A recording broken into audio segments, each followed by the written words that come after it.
l'aphasie n'est pas une maladie mentale ni une déficience intellectuelle. C'est important de faire la distinction entre les deux. Le trouble de l'aphasie, c'est un trouble du langage qui est causé par une lésion au cerveau à l'hémisphère gauche, donc dans la zone du langage. C'est souvent causé suite à un AVC ou ça peut être aussi un traumatisme crânien ou une lésion cérébrale. Les gens qui souffrent d'aphasie vont chercher leurs mots, vont avoir la difficulté à comprendre le sens des mots et vont avoir la difficulté à faire des phrases. Donc, c'est tout dans la communication à l'autre qui est la difficulté. Ils veulent communiquer, ils ont toute leur intelligence, mais ça ne sort pas. Le chemin pour passer au langage est brisé.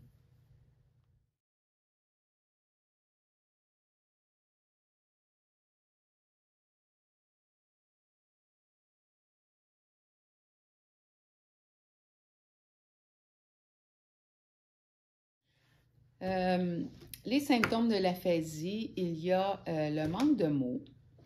La personne va vouloir dire un mot, elle va dire « je l'ai sur le bout de la langue », mais il ne sort pas. Fait que ça, c'est le manque de mots. La réduction de l'expression, c'est que les gens, ils vont répondre par oui, par non, des petits mots, mais ils ont une difficulté à entamer la conversation. Il y a la paraphasie aussi, qui est un symptôme. C'est quand on n'utilise pas le bon mot. Donc, passe-moi mon chapeau, mais elle peut dire passe-moi mon manteau. Les jargons, qui vont transformer les mots, ils vont même en inventer parfois. La stéréotypie, qui est un seul mot. Il y a des gens, après avoir fait un AVC et faire de l'aphasie, vont avoir un seul mot dans leur langage, qu'ils soient contents, fâchés, qu'ils veulent une demande. Je peux vous donner un exemple. Il y a une personne dans mon groupe de soutien qui dit tout doux. C'est le seul mot qui sort. Fait qu'on essaye avec les intonations de comprendre c'est quoi son message. Et il y a le trouble de la compréhension aussi, qui est situé plus à l'arrière, dans le lobe de gauche. C'est un autre aspect de l'aphasie. Il y a d'autres symptômes aussi reliés à l'aphasie. Les gens peuvent avoir une paralysie, souvent du côté droit, puisque c'est la zone du cerveau gauche qui est atteinte. Une difficulté de bouger, une difficulté à avaler, de la fatigue. La fatigabilité est là, présente. Fait qu'il y a des symptômes comme ça, un changement de comportement aussi. Les proches vont remarquer le changement de comportement, plus irritable.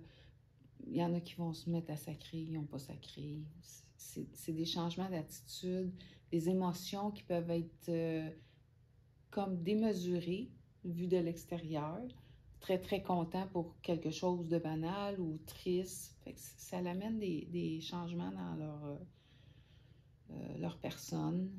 Puis ça l'affecte la personne elle-même, mais aussi l'entourage.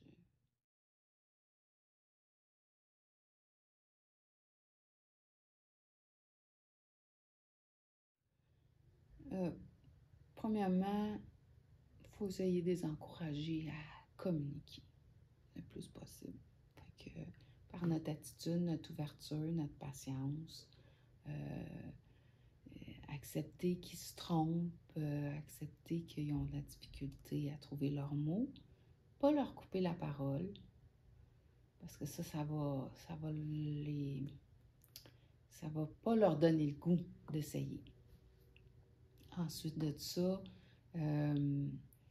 si on voit la personne, elle a essayé de dire le mot, puis elle ne le trouve pas, mais on peut lui donner, essayer de lui donner le mot qu'on pense qu'elle veut dire. Puis ça, souvent, ils vont ah oui, c'est ça, ils vont le dire. Fait que ça va les aider à poursuivre la conversation. Pas parler dans un endroit où il y a beaucoup de bruit, il y a beaucoup de monde, puis il faut qu'ils se concentrent. À un moment donné, ils vont être fatigués. Ça ne fonctionne pas. Pas lever le ton non plus. Ça crée un stress, puis quand le cerveau est stressé, ben il oublie. Fait que c'est encore plus difficile de trouver les mots.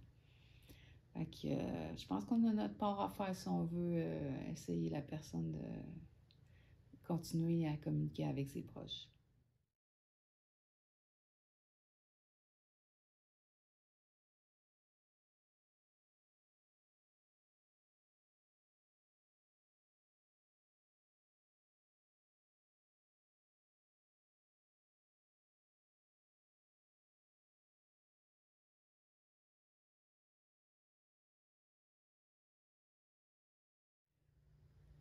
Les gens, ils viennent pour créer des liens, pour sortir de l'isolement, pour amener de la légèreté dans leur vie, pour pratiquer à parler parce que c'est difficile. Puis avec nos proches, souvent, ils nous comprennent sans trop qu'on parle.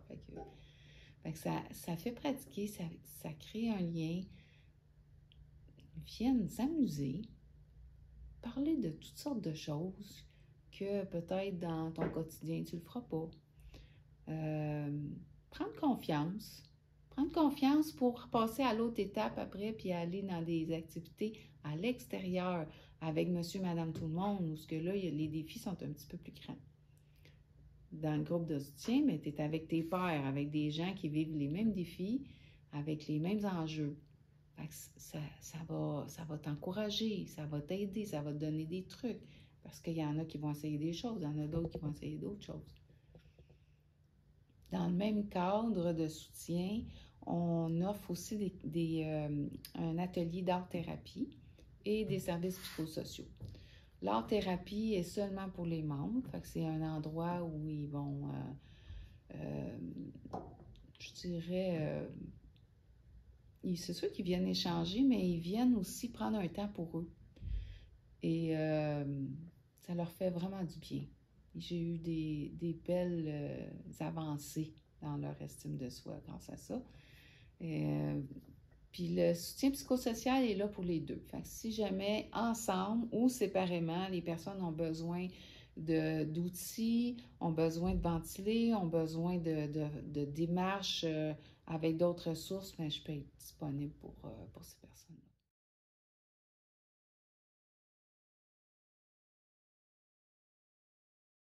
Euh, le groupe est là aussi pour les proches. Donc, les proches sont invités au café rencontre. On fait ça une fois par mois, un café rencontre sur des thèmes différents. On discute. Des fois, il y a des invités plus spécifiques pour un thème précis qui va être en lien avec l'aphasie. On fait des petites sorties de temps en temps. Fait que le proche est là. Ça lui fait du bien parce que, premièrement, il voit la personne échanger, discuter, mais aussi, lui aussi, il vient chercher du soutien, que ce soit que par les autres proches, par moi. C'est important. Il fait partie de la démarche avec la personne.